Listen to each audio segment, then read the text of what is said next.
The Isle of Wight, an island off of the south coast of the UK that you can get to via ferry.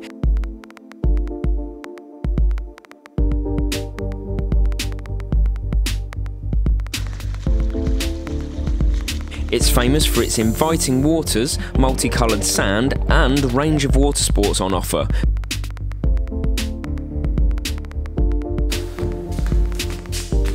But it's also famous for a land-based activity, and that's the 109-kilometre round the island's cycle route.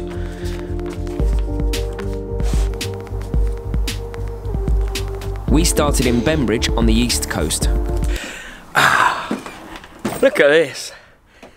People come from around the country to cycle round the Isle of Wight, so we're going to do it today, and I'm going to take you with me. Not you. No, I'm coming. Well, you are coming with me, but you. A lot of people start from Ryde because that's the main ferry terminal, but we started from Bembridge because it's where our mates live. We're on our way now, and it occurs to me I'll probably only be filming from the hills because it's the only time you can actually hear what I'm saying when there's no wind, so yippee, good day for me. But we're just starting the 109-kilometre route, and we're following these signs, which is the anti-clockwise. You see that? Blue sign, white bike.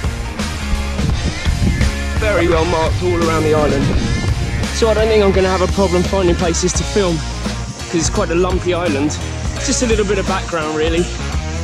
This is deep in my Ironman training.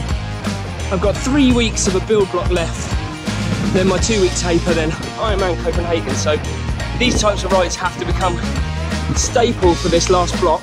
The first observation I've got really, honestly, the roads are like silk, so smooth.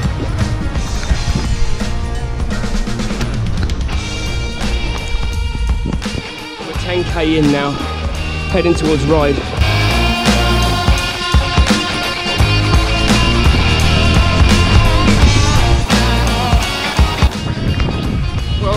We're following the route to a T, but it does take you down some really strange roads, but I guess that's to keep you off of the busier roads. But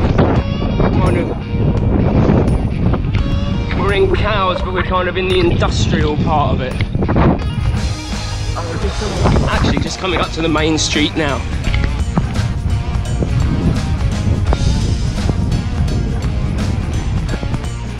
Something to be aware of when you're coming on the round the island route is that part of the round the island route is a chain ferry, and it costs £1.50, and because I'm basically the queen and bring no money with me, Ed's having to fund this bit for me. It's a sign of a good friend, but that is part of the route. So I think there are other ways round, aren't there? Yeah, via Newport. You can go into Newport and back out, which kind of skips this inlet bit, but actually it's quite a nice part of the route, I think.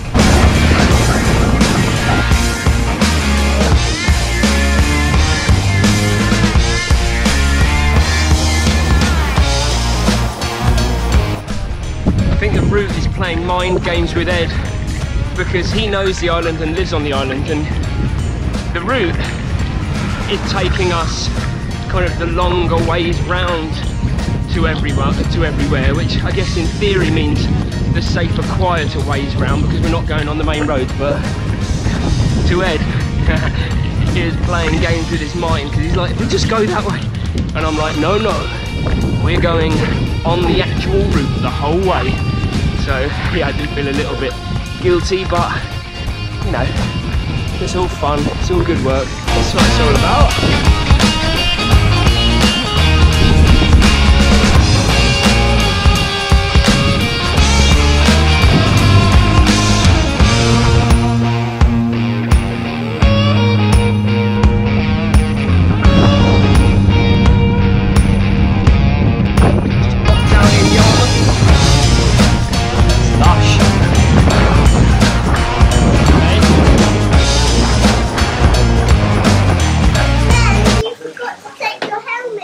Oh man, still on.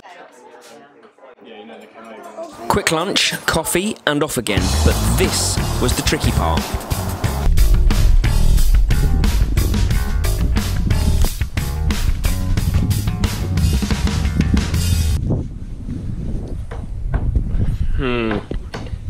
No.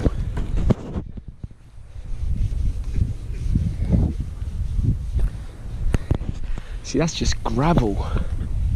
Okay, change of plan, because as much as I really wanted to do the entire route sign to sign to sign and not deviate, I'm not going down that path back there. That is just rocky gravel. It's not for a road bike, so be aware if you come to the island that you'll probably be fine if you've got a cross bike or a mountain bike, but if you've got a pure road bike, that gravel path, and it's just outside of Yarmouth, it's when you get into Yarmouth and then you're coming out of the other side of Yarmouth, that's the bit. So I'm going to have to find an alternative way to get back onto the path. Be aware of that bit.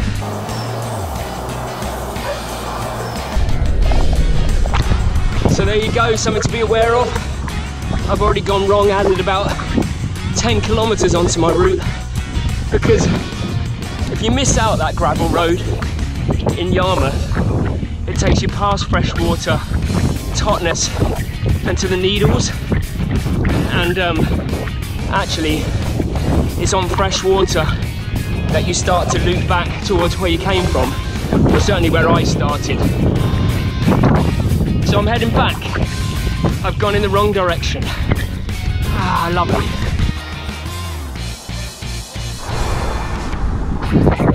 Haha, back on track. Although I'm in the wrong gear to go up this hill because I wanted to start filming. Whoopsie, hang on. Feels good to be back in the game.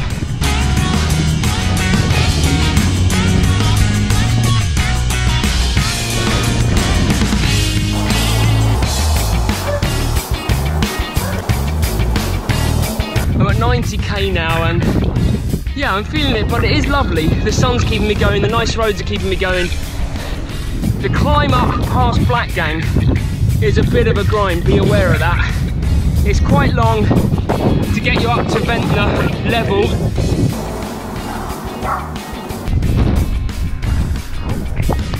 "100 up."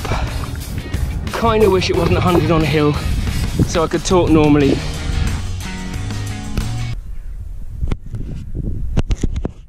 That's never good.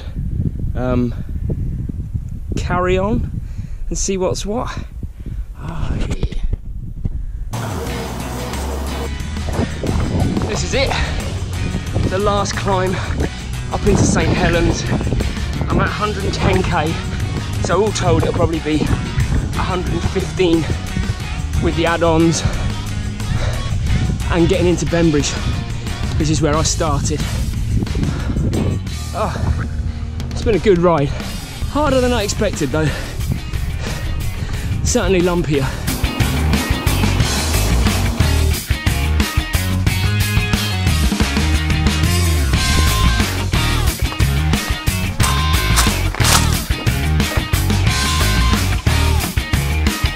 And just like that, it's done. Round the Isle of Wight cycle, 112 kilometres, should have been 109, but I obviously got lost a little bit and took a few different turnings. Took me 5 hours. I did it in a nice relaxed way. I didn't really want to push it today. I really wanted to enjoy the experience, and I did. Let's talk about the pros and cons quickly. I'd say the pros are the roads in general are really immaculate, very smooth, really pleasant to ride on. There's only a couple of bits where it's not very nice, a little bit potholy, but when you come from Kent, I mean, it's all pretty luxurious around here. There's a little bit just outside Yarmouth that you'll have seen on the video where it is actual gravel track, and I'm not taking a road bike on that. So I did get lost a little bit trying to pick up the route a little bit further on. Not too much, maybe added on 3 or 4 kilometres, but that's something to bear in mind. You could do it with a mountain bike, you can do it with a cross bike, but not a road bike. I wouldn't recommend anyway, but again, that's up to you really. It was a little bit more lumpy than I expected. It was 1,500 metres of climbing over the 112 kilometres, which is not the worst. I've had worse, but it's enough to know it's there. There's some really good climbs coming out of Blackgang. There's a couple of others that you really did feel it, but in general, it wasn't too bad. You just couldn't get a rhythm up. You know, it was one of those where there wasn't enough flat section to really build some kind of a rhythm, so it's very stop and start. So that's it anyway, that's round the island ticked off. That was one of my 40 before 40 challenges, now done, part of my Ironman training, perfect, done. In general, very happy with the experience, really would recommend it. Get yourselves over to the Isle of Wight and get cycling. I'm going to go down to the beach now and then have a kip later on this evening. Earned.